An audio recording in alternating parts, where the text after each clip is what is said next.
নমস্কার বন্ধুরা, আজ আপনাদের দেখাবো আমরা একটু অন্যরকম ভাবে কুমড়ো ফুলের বড়া তৈরি করে খাই, সেটাই আপনাদের সঙ্গে শেয়ার করব।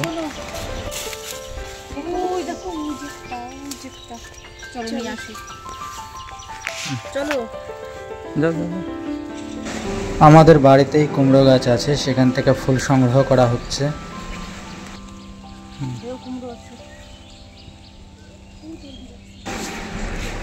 অনেকে বিভিন্ন রকম ভাবে কুমড়ো ফুলের বড়া খেয়ে থাকে, আমরা এরকম করে খাই, কারণ কি এরকম আমাদের কাছে ভালো লাগে। আপনারা যদি এইভাবে করে খান অবশ্যই ভালো লাগবে।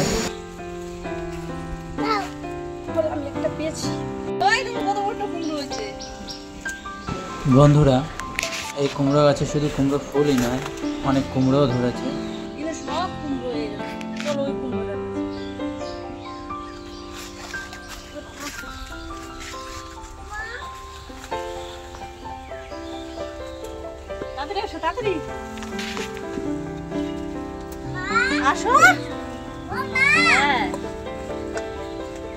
এই দেখো কত বড় একটা কি করে ইসরে দেবে। চলো চলো চলো চলো। না না না, ওইটা না ওইটা না ওইটা না।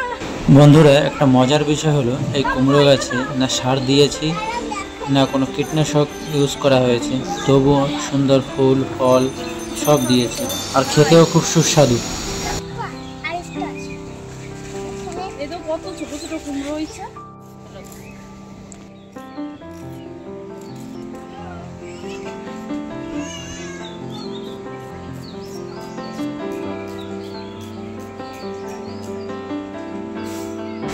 ফুলগুলো ভালো করে পরিষ্কার করে নিয়ে তারপরে বাকি উপকরণ দিয়ে একসঙ্গে মিশিয়ে গরম তেলে দিলেই হয়ে যাবে আমাদের কুমড়ো ফুলের বড়া। বন্ধুরা, এই বড়াতে তেমন কিছু দেওয়া লাগে না, একটু বেসন বা একটু চালের গুঁড়ো আর কিছু পেঁয়াজ কুচি আর লঙ্কা কুচি আর লবণ হলুদ, এই সামান্য উপকরণ দিয়েই তৈরি করা যায়, যে কেউ তৈরি করতে পারবে। দুর্দান্ত স্বাদ হয় বন্ধুরা, অতিরিক্ত মশলা দিলে ভালো লাগে না।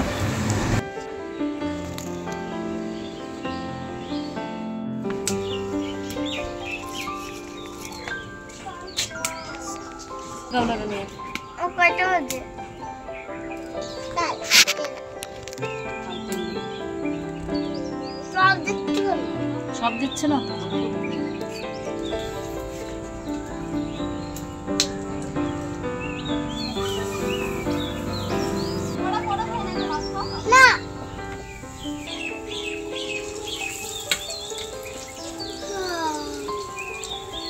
খাবি না তোমার শোন বড়া খাবি?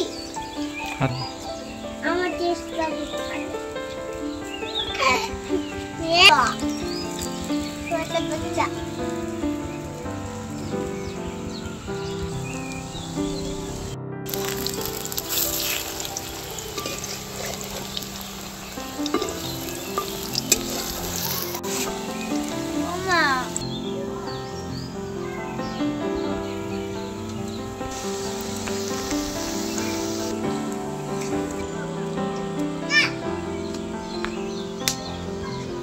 বন্ধুরা, বড়াগুলো খুব মুচমুচে হয়েছে, এটি শুধুও খাওয়া যায় এবং ভাতের সঙ্গেও খুব ভালো লাগে, আর বিকেলবেলা হলে তো কোনো কথাই হবে না। তোমরা কোনোদিন খেয়েছো লঙ্কার পকোড়া? এই দেখো আমি আজকে বানিয়ে দিচ্ছি। বন্ধুরা, এখন গোটা লঙ্কা দিয়ে বেসনের ব্যাটার দিয়ে তেলে ছাড়া হচ্ছে, কারণ বাচ্চারা তো ঝাল খেতে পারে না। গরম তো দিচ্ছি, এটা নেহারে দিন। নেহা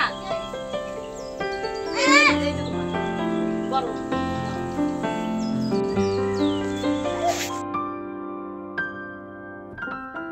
কেমন লাগতেছে বন্ধুরা? ভিডিওটা ভালো লাগলে লাইক, কমেন্ট, শেয়ার, সাবস্ক্রাইব করবেন।